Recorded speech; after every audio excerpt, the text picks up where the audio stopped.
இயேசு ஜீவிக்கிறார். சுவிசேஷ ஊழியம் வழங்கும் ஜீவ வார்த்தைகள்.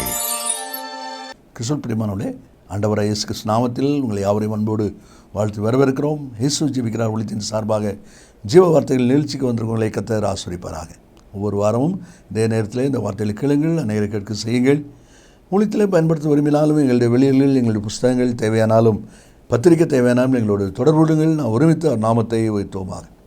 இந்த நாளிலும் தேவன் நமக்கு தருகிற வார்த்தை நான் வாசிக்கிறேன், ஜெபத்துடன் கேளுங்கள்.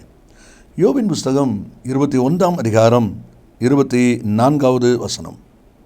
அவனுடைய பால் பாத்திரங்கள் பாலால் நிரம்பி இருக்கிறது, அவன் எலும்புகளில் ஊன் புஷ்டியாக இருக்கிறது.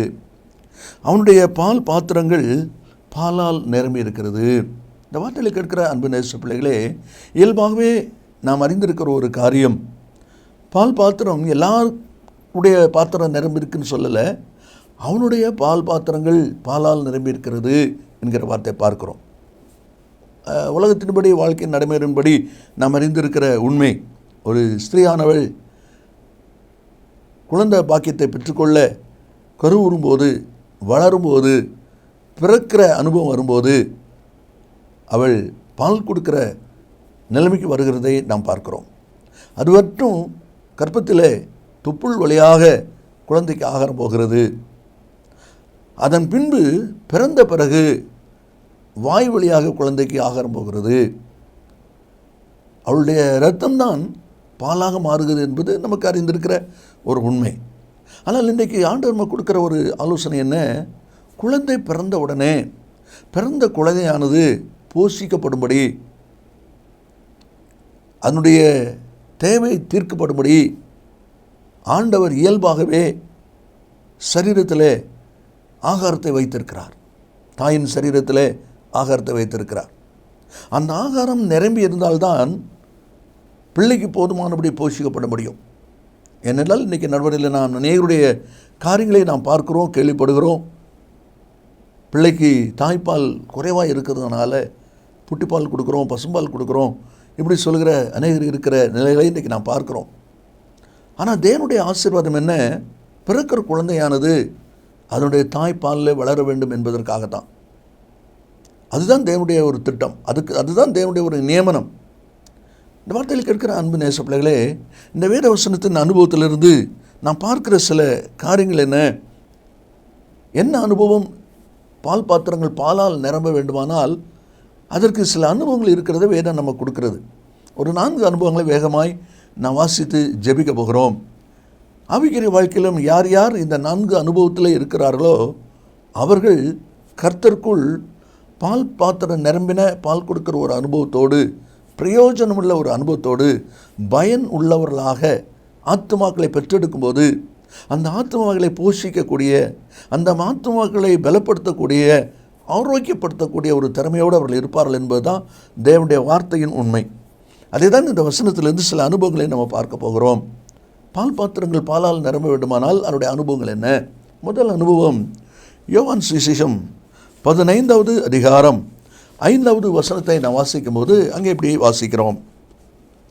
நானே திராட்சை செடி, நீங்கள் கொடிகள். ஒருவன் என்னிலும் நான் அவனிலும் நிலைத்திருந்தால் அவன் மிகுந்த கனிகளை கொடுப்பான். என்னை அல்லாமல் உங்களால் ஒன்றும் செய்யக்கூடாது.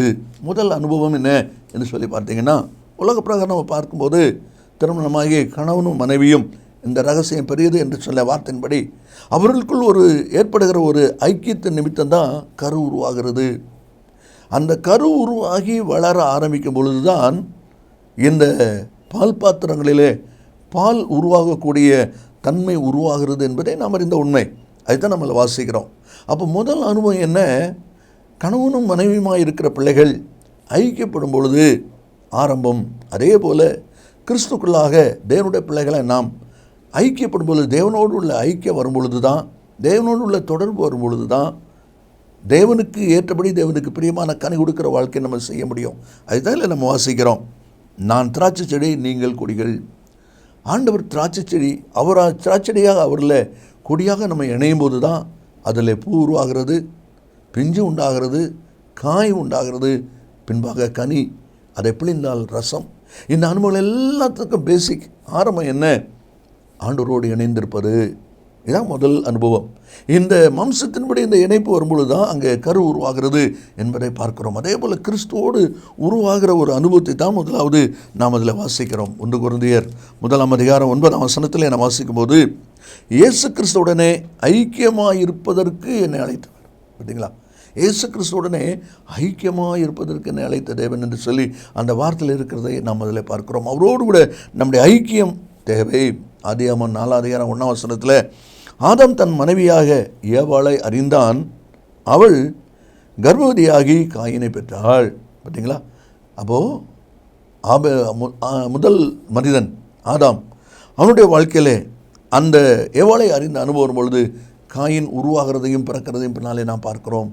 தேவனோடு உள்ள ஒரு ஐக்கியம் முதலாவது, அதுதான் அஸ்திபாரமான முதல் ஒரு அனுபவமாக இருக்கிறதை நாம் அதில் பார்க்கிறோம். அதனால தான் சங்கீதக்காரன் 127:4 சொல்லும்பொழுது, பிள்ளைகள் கர்த்தரால் வரும் சுதந்திரம், கற்பத்தின் கனி அவரால் கிடைக்கும் பலன் என்று சொல்லப்பட்டிருக்கிறது. இனி இரண்டாவது ஒரு அனுபவத்தை நாம் வாசிப்போமானால் கலாத்தியர் நிருபத்தில் நாம் வாசிக்கிறோம். கலாத்தியர் 4:19 நாம் வாசிக்கும் போது அதில் விதமாய் வாசிக்கிறோம்.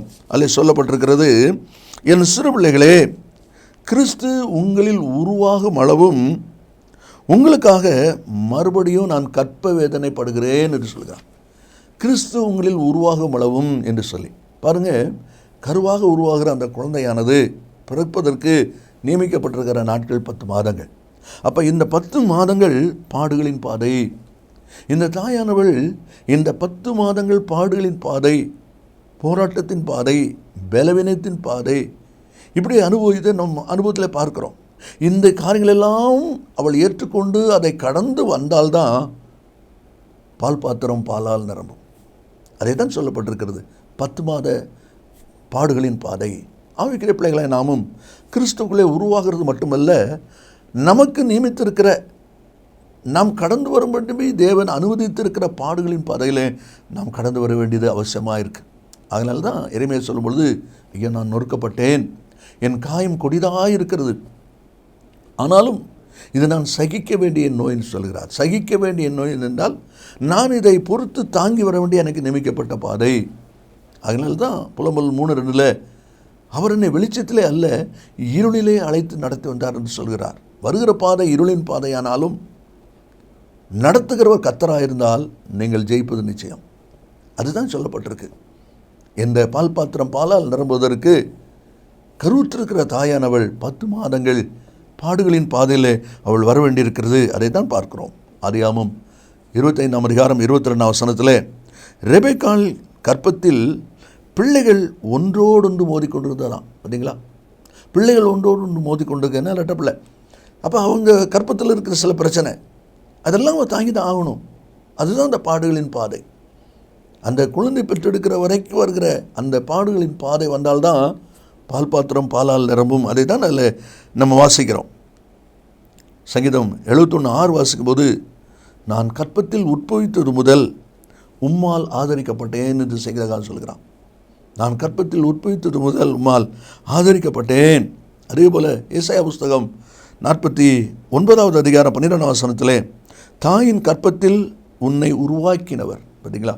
தாயின் கற்பத்தில் உன்னை உருவாக்கினவர் என்கிற வார்த்தை இருப்பதை நாம் அதில் பார்க்கிறோம். அதில் தான் 16 உள்ளங்கையில் உன்னை வரைந்திருக்கிறேன் என்று ஆண்டவர் சொல்வதை பார்க்கிறோம். படியெல்லாம் கவனித்து கொண்டே இருக்கிறேன். இந்த வார்த்தைகளுக்கு இருக்கிற அன்பு நேச பிள்ளைகளே, அதுதான் ரெண்டாவது ஒரு அனுபவமாக இருக்கிறதை பார்க்கிறோம். கிறிஸ்து உருவாகும்போது நான் கற்ப வேதனைப்படுகிறேன் சொல்கிறாரே, 10 மாதம் அந்த பாடுகளின் பாதை இரண்டாவது நாம் கடந்து வர வேண்டிய ஒரு அனுபவம். அதே போல் மூன்றாவது வர வேண்டிய ஒரு அனுபவம் என்ன என்று சொல்லி பார்ப்பிலானால், நியாயாதிபதிகளின் புஸ்தகம் 13வது அதிகாரம் 3-4 நாம் வாசிக்கும் போது அதில் சொல்லப்பட்டிருக்கிறது, மனோவாவின் மனைவியிடத்தில் தூதன் வந்து சொல்கிறான், கர்த்தருடைய தூதனானவர் அந்த ஸ்திரீக்கு தரிசனமாகி அவளை நோக்கி, இதோ பிள்ளை பெறாத மலடியான நீ கற்பந்தரித்து ஒரு குமாரனை பெறுவாய். ஆதலால் நீ திராட்சரசமும் மதுபானமும் குடியாதபடிக்கும் தீட்டானது ஒன்றும் புசியாதபடிக்கும் எச்சரிக்கையாயிரு. நீ கர்ப்பவதி ஆவாய். அந்த கர்ப்பத்தில் நீ கர்ப்பவதி ஆன பிறகு நீ செய்ய வேண்டிய காரியம் என்ன? அதுவரைக்கும் நீ புசித்த இந்த ஆகாரங்களை புசியாதபடி எச்சரிக்கையாயிரு. இது என்ன ஒரு அனுபவம் பாருங்க. நம்முடைய வாழ்க்கையில் நம்ம இதை அறிந்திருக்கிறோம். கற்பத்தில் கரு உருவான பிறகு அந்த குழந்தைக்கு ஒத்துக்கொள்ளாத ஆகாரத்தை தாய் வெறுத்து தான் ஆகணும். இப்போ பாருங்களேன், ஒரு தாய்க்கு பப்பாளி பழம் நல்லா பிடிக்கும். இப்போ கருவுற்றிருக்கிறான்னு சொன்ன உடனே எல்லாரும் சொல்லுவாங்க, பெரியவங்க, பப்பாளி பழம் கொடுக்காதீங்க, அது சூடு, அது கற்பத்துக்கு கேடு உண்டாக்கிறோம். பார்த்தீங்களா? அப்போது இந்த பிள்ளை பெற்றெடுக்கிற வரைக்கும் நம்ம எதை சாப்பிடக்கூடாது? பப்பாளி பழம் சாப்பிடக்கூடாது. பார்த்தீங்களா? அந்த குழந்தை உருவாகி கரு உருவாகி குழந்தை வளர வளர வளர தான் பால் பாத்திரம் பாலால் நிரம்பும். அப்போ அது நிரம்புவதற்கு நம்ம செய்ய வேண்டிய சில தியாகம் இருக்கிறது. தனக்கு பிரியமான ஆகாரமானாலும் தனக்கு விருப்பமான ஆகாரமானாலும் குழந்தை வளர்வது நிமித்தம் அதை ஒதுக்க வேண்டியிருக்கு, அதை தியாகம் பண்ண வேண்டியிருக்குது. தியாகம் இல்லாமல் குழந்தை பெற்றெடுக்க முடியாது. ஆத்தும ஆதாயம் செய்ய ஆயத்தப்படுகிற தேவனுடைய பிள்ளைகள் தியாகம் இல்லாமல், தங்களை கொடுக்காமல், தங்களுக்குரியதை கொடுக்காமல் ஆத்மாவுக்கு நாம் பெருக்கத்தை பார்க்க முடியாது. அதை தான் தேவனுடைய வார்த்தையில் நம்ம வாசிக்கிறோம். ஆத்தும ஆதாயத்தில் தியாகமும் ஒரு முக்கியமான பங்கு என்பதை நாம் மறந்து போகக்கூடாது. இந்த பிள்ளை எனக்கு எடுத்துக்கொண்டு போ, சம்பளம், நான் உனக்கு சம்பளம் கொடுப்பேன்னு சொல்லி பார்வோன் குமாரத்தி கொடுக்குறாளே தன் பிள்ளைய. அப்போ அந்த பிள்ளையை அவள் எடுத்து கொண்டு போகிற வளர்க்குறதுக்கு. இதுவரைக்கும் அம்ராம் உனக்கு அப்பா, ஆரோன் உனக்கு அண்ணே என்று சொல்லி கொடுத்து, நான் தான் உன் தாயின்னு சொல்லியிருப்பா. ஆனால் இப்போ எப்படி வளர்க்கணும்? நான் உன் தாய் கிடையாது, பார்வோன் குமார்த்தி உன் தாயின்னு சொல்லணும். இதை நிற்கிறாரு அம்ராம், இவரும் அப்பா கிடையாதுன்னு சொல்லி கொடுக்கணும். லேசான காரியமா? இதெல்லாம் தியாகம் பண்ணினா தான் பிள்ளை உயிரோடு இருக்கும். அருமையான கர்த்தருடைய பிள்ளைகளே, ஆத்துமா பிள்ளை வளர்ப்பதற்கு நாம் தியாகம் பண்ண வேண்டியவளாக இருக்கிறோம். தாயானவள் தனக்குள்ளே உருவாகி வளர்ந்து கொண்டிருக்கிற, கருவாய் வளர்ந்து கொண்டிருக்கிற பிள்ளை வளர்ந்து பெருகி பால் பாத்திரம் பாலால் நிரம்பணுமானால் தியாகம் பண்ண வேண்டியிருக்குது. அதை தான் இந்த வசனத்திலே நாம் வாசிக்கிறோம். அதே தான் பிலிப்பியர் நிருபத்திலே நீங்கள் வாசிப்பீங்களானால் பவுல் சொல்லும் பொழுது பிலிப்பியர் நிருபத்திலே 3வது அதிகாரத்தில் அநேக காரியங்களை அவர் சொல்வதை நாம் பார்க்க முடியும். 7ஆம் வசனத்தில், எனக்கு லாபமாக இருந்த விளைவையிலோ அவைகளை கிறிஸ்துவுக்காக நஷ்டம் என்று எண்ணினேன்னு சொல்கிறார். 9ஆம் வசனத்தில், நான் கிறிஸ்துவை ஆதாயப்படுத்திக் கொள்ளும்படி என்று சொல்கிறார். 11ஆம் வசனத்தில், அவருக்காக எல்லாவற்றையும் நஷ்டம் என்று விட்டேன், குப்பையுமாக எண்ணுகிறேன். அப்போ ஏன் இப்படி செய்கிறாரு? கிறிஸ்துவுக்காக, தேவனை ஆதாயப்படுத்திக் கொள்ளுமாக. பால் பாத்திரம் பாலால் நிரம்பணுமானா கருவுற்றிருக்கிற தாயானவள் அநேக காரியங்களை தியாகம் பண்ண வேண்டியிருக்கிறது, ஆகாரங்களை தியாகம் பண்ண வேண்டியிருக்கிறது. அதே தான் இந்த வசனத்தில் நாம் வாசிக்கிறோம். எஸ்தர் 4:16 வாசிக்கிறோம். யூதருக்கு விரோதமாக ஆமன் மூலமாய் சதி திட்டம் தீட்டப்பட்ட பொழுது அவர் சொல்கிறா, நானும் என் தாதிமாரும் 3 நாள் உபவாசம் இருப்போம், உபவாசம் இருந்து ராஜாட்ட போவோம். அப்போ 3 நாள் அவள் ஆகாரத்தை ஒதுக்கி சாப்பிடாமல் அவங்க இருக்கிறாங்க. எதுக்கு இந்த தியாகம்? அதுக்கு பிறகு தான் ராஜாட்ட போகணும். அதே மாதிரி ஜெயம் எடுப்பதையும் பார்க்கிறோம். இப்படிப்பட்ட தியாகங்கள் இன்றைக்கு தேவை. யோனா 3ஆம் அதிகாரம் 10ஆம் வசனத்தில், தேவன் நினிவே மக்களுடைய கிரியை பார்த்து தாம் அவர்களுக்கு செய்ய வேண்டும் என்று சொல்லியிருந்த தீங்கை குறித்து மனஸ்தாபப்பட்டு அதை செய்யாதிருந்தார். பார்த்தீங்களா? ஏன் அப்படின்னா அந்த வசனத்தில் சொல்லப்பட்டிருக்கிறது, அவருடைய கிரியை பார்த்து என்று வாசிக்கிறோம். அருமையான கர்த்தருடைய பிள்ளைகளே, நீங்களும் நானும் இவ்விதமாக இருக்கிறோம். தியாகம் இல்லாமல் பால் பாத்திரம் பாலால் நிரம்பாது. கடைசி நம்ம வாசிக்கிறோம் யோவான் 16வது அதிகாரம் 21வது வசனத்தை நாம் வாசிக்கும் போது அதில் சொல்லப்பட்டிருக்கிற காரியம் என்ன என்று நீங்கள் பார்ப்பீர்களானால், சிறியானவளுக்கு பிரசவ காலம் வந்திருக்கும் போது அவள் துக்கமடைகிறாள். பிள்ளை பெற்றவுடனே ஒரு மனுஷன் உலகத்தில் பிறந்தானுங்கிற சந்தோஷத்தினாலே அப்புறம் உபத்திரவத்தை நினையாள். பிள்ளை பெற்றவுடனே அந்த பிள்ளை போஷிக்கப்பட வேண்டியிருக்கிறது. பார்த்தீங்களா? அதுதான் வாசிக்கிறோம். ஆதியாகமம் 49:21 நப்தலி விடுதலை பெற்ற பெண்மான். அப்படியானால் பாரத்தை இறக்கினவன், விடுதலை பெற்றவன், குழந்தை ஈண்டெடுத்தவன் என்பது அந்த வார்த்தை இருக்கிறதை நாம் அதில் பார்க்குறோம். லேயாள் தனக்கு மூத்த மகன் ரூபன் பிறந்தபோது 29ஆம் அதிகாரம் 32ஆம் வசனத்தில், என் புருஷன் என்னை நேசிப்பார்னு சொல்லி பெயர் வைக்கிறார் ரூபன். அதே போல் ராகேல் தனக்கு யோசேப்பு பிறந்தபோது தேவன் என் நிந்தை நீக்கிவிட்டார் என்று சொல்லி பெயர் வைக்கிறதை நாம் பார்க்கிறோம். இந்த வார்த்தையில் கேட்கிற அன்பு நேச பிள்ளைகளே, அவருடைய பால் பாத்திரங்கள் பாலால் நிரம்பியிருக்கிறது. எப்படி? 4 அனுபவங்கள். பாலால் நிரம்புன்னு சொன்னால் தேவனோடு இணைந்திருக்கிற ஒரு அனுபவம். கணவன் மனைவி ரகசியம் பெரியது. அந்த இணைப்பில் தான் கரு உருவாகிறது. அதே போல் ஆண்டவர் செடி, நம்ம கொடியை தேவனோடு இணைந்திருக்கிற ஒரு வாழ்க்கை. 2வது உருவாகும் அளவும் கற்ப வேதனைப்படுகிறேன். 10 மாதங்கள் பாடுகளின் பாதை.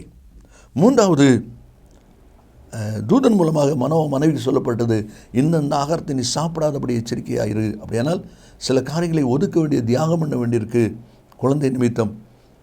அதுதான் அதில் சொல்லப்பட்டிருக்குது. கடைசியாக பெற்றெடுக்கிறாள். இந்த 4 அனுபவங்கள் சீராய் யாருடைய வாழ்க்கையில் இருக்கிறதோ பால் பத்திரங்கள் பாலால் நிரம்பியிருக்கும். அதே போல் ஆத்தும ஆதாயம் பண்ணுகிற விஷயத்தில் ஆத்துமாக்களை போஷிக்கிற ஒரு கிருபையும் பலனும் தேவனோடு உள்ள ஐக்கியமும் இந்த பாடுகளின் பாதையும் இந்த தியாகத்தின் பாதை இருந்தால் நீங்களும் ஜெயமாக இருப்பீங்க. நாம் ஜெபிப்போமா? இயேசு சீக்கிரம் வரப்போகிறார். நல்ல பிதாவே, நன்றியோடு துதிக்கிறோம். உடைய வார்த்தை ஆமென்றும் ஆமென் இருப்பதற்காய் ஸ்தோத்திரம். இந்த வார்த்தை கேட்கிற ஒவ்வொரு பிள்ளைகளும் தங்களை அர்ப்பணித்து ஆத்தும ஆதாயத்தில் போஷிக்கிற கிருபை பெற்றுக்கொள்ள உதவி செய்வீராக. இயேசுவின் நாமத்தில் பிதாவே, ஆமென் ஆமென். கர்த்தர் ஆசீர்வதிப்பாராக. ஆமென். மேலும் விவரங்களுக்கும் உங்கள் ஜெப தேவைகளுக்கும் நீங்கள் எங்களோடு தொடர்பு கொள்ள வேண்டிய முகவரி, ஜீசஸ் லிவ்ஸ் காஸ்பல் மினிஸ்ட்ரீஸ், சகோதரர் John M Jeyaraj, 123A Donavur road, Mavadi, Nellai மாவட்டம், தென்னிந்தியா 627107. செல்போன் 9443113292.